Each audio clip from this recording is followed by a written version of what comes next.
Bonjour mes amis collectionneurs. Aujourd'hui, je vais vous faire une vidéo sur les Peugeot PX10. Et oui, je vous ai fait des vidéos sur les PY10 et même une du premier PX10. Mais aujourd'hui, j'ai deux modèles actuellement de PX10 et je me suis dit, bon, c'est l'occasion parfaite pour parler un peu plus du Peugeot PX10. Donc, il faut savoir que le PX10 est apparu avec le nom PX10 en 1961 parce que bon, c'est vrai qu'avant c'était le même mais on l'appelait le PHX10, donc il y a une différence. Voilà, donc le premier PX10 officiel est apparu en 1961. Je vous ai même fait une superbe vidéo d'un magnifique exemplaire avec les composants d'origine et tout, donc n'hésitez pas à la voir. Et voilà, et après, il y a eu quelques évolutions avant que ce vélo devienne le deuxième dans la classification, car il faut savoir que le PX10 était le modèle le plus haut de gamme de chez Peugeot, donc de 1961 jusqu'à l'apparition du PY10 en 1975. Donc entre 1961 et 1974, le PX10, le Peugeot PX10 était le modèle le plus haut de gamme de la marque française Peugeot. Donc, il y a eu quelques évolutions entre temps.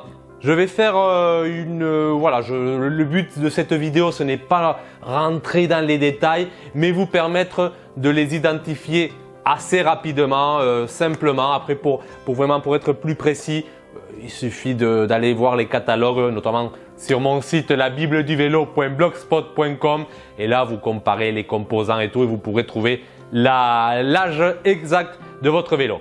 Donc, comme j'ai dit, le premier PX10 est apparu en 1961, donc c'était la couleur bleue avec pareil des raccords Nervex, comme c'est le cas de celui-là. Donc raccord travaillé normalement peint de couleur jaune. Donc après, il faudra attendre à 1964 pour avoir le Peugeot PX10 de couleur blanche. Donc ça, comme c'est le cas de celui-là, bien que celui-là, il est de 1966. Donc voilà, 1966.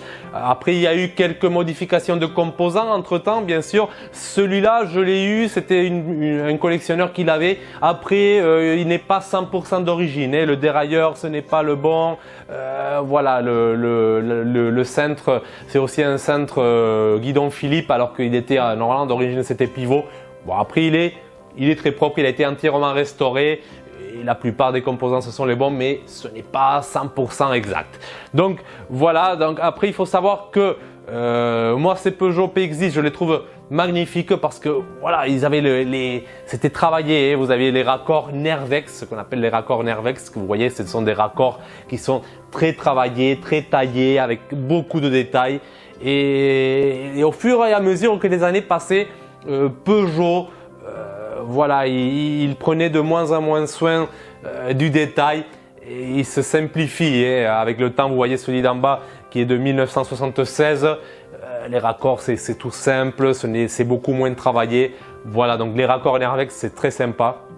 Et ces raccords Nervex, sur les Peugeot PX10, ils ont été faits jusqu'à 1971. Donc 1971, c'est la dernière année où vous avez sur le Peugeot PX10 les raccords Nervex. Donc voilà, on va dire qu'à partir de là, ça se simplifie, ça devient de plus en plus banal. On est vraiment dans des productions en grande série, donc on essaie de les simplifier au maximum. Après, il faut savoir que oui, il y avait encore des raccords Nervex qui ont continué à se faire, mais c'était vraiment des vélos un peu plus particuliers, plus sur mesure, à la demande du consommateur. Mais de série, sur catalogue, les raccords Nervex, c'est fini en 1971 pour le PX10. Donc après, il y a eu en 1972, où vous voyez que les raccords sont noirs, donc ils sont restés noirs, même si c'était plus les raccords Nervex, vous aviez les raccords qui étaient toujours noirs. Après, en 1973, les raccords deviennent blancs, donc avec le cadre qui reste aussi blanc. Et pour avoir la fameuse couleur grise, il faut attendre à 1975. Donc en 1975, on a cette fameuse couleur grise et c'est la même année où vous avez le PY10 qui apparaît. Donc c'est là où le Peugeot PX10 passe à voilà, un deuxième, voilà, ce n'est plus le top de Peugeot, mais c'est celui qui est juste en bas. Après, attention, ça reste un vélo haut de gamme, mais ce n'est plus le top de gamme. Après, honnêtement, moi j'ai vu des Peugeot PY10, des Peugeot PX10, c'est exactement la même chose. Ceux des années 75 à 77, c'est exactement la même chose. Il y a aucune différence. Bon, sauf une petite différence, mais vraiment c'est ridicule. Hein. C'est vraiment pour chercher quelque chose au niveau ici de la patte arrière. Là, vous avez une différence, mais voilà, ce n'est rien d'extraordinaire. Sinon, les cadres, c'est le même acier. Il y a même des gens qui s'amusent à prendre des cadres Peugeot PX10 et à les équiper avec les composants du PY10. Car la seule différence, c'était les composants qui étaient supérieurs. Et du coup, ils les vendent comme des Peugeot PY10 alors que ce sont des cadres PX10. Ce n'est pas très grave. Mais sachez-le, voilà, la différence c'est ça. Voilà. Après le PX10, il va continuer. On va continuer à l'appeler PX10, mais ça n'a plus rien à voir avec l'origine du PX10. Et vous avez à un moment, dans les années 80, ce sont des cadres en aluminium et tout, donc ça n'a plus rien à voir. Donc PX10, ça devient intéressant jusqu'aux années 75. Après, voilà, c'est le PY10 qu'il faut collectionner hein, si vraiment vous êtes intéressé. Mais voilà, pendant de nombreuses années, le PX10 était vraiment le top de gamme de chez Peugeot. Donc c'est vraiment un modèle très intéressant. Si vous collectionnez les PX10, bon, ce n'est pas la peine d'avoir toutes les années. Essayez d'avoir la première génération, les couleurs bleues. Après, la couleur blanche et après le tout dernier, la couleur grise. Donc voilà, c'est les trois couleurs à rechercher. Après voilà, si possible qu'ils soient d'origine, en très bon état. Et bon, et quoi dire d'autre? Mais ce sont des vélos.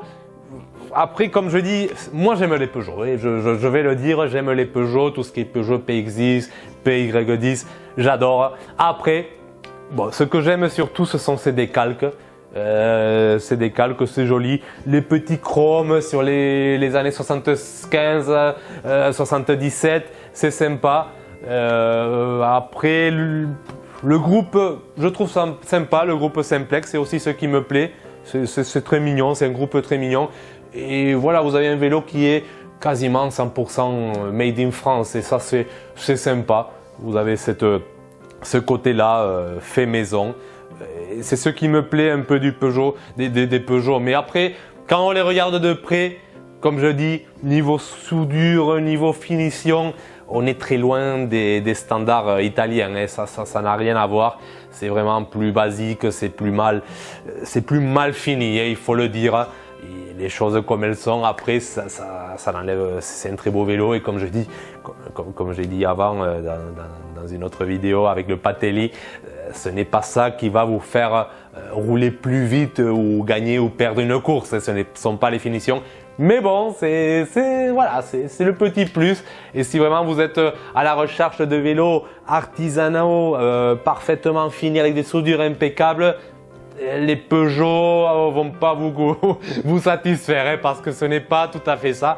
Encore les premières générations, voilà, tout ce qui est Peugeot PX10 avec raccord Nervex, c'est bien fait, c'est mieux fait. Hein, bon, je ne dis pas que c'est la perfection, mais en tout cas c'est mieux fait. Après, plus les années vont passer, plus ça va être voilà, à la recherche du rendement, production en grande quantité, on va vite, on passe pas trop de temps sur le vélo. Donc ça a un peu plus tendance à décevoir. Donc voilà, je voulais faire cette petite vidéo. C'est sûr qu'il y aurait plein d'autres choses à dire, mais ce n'est pas le but non plus de vous ennuyer. Je pense que l'idéal, ça serait faire un manuel ou en format PDF pour vraiment détailler toutes les évolutions qu'il y a eu au fur des années. Je ne sais pas si je vais le faire un jour, peut-être je le ferai. Dans tous les cas, en cherchant dans les catalogues, vous trouverez tout ce qu'il vous faut.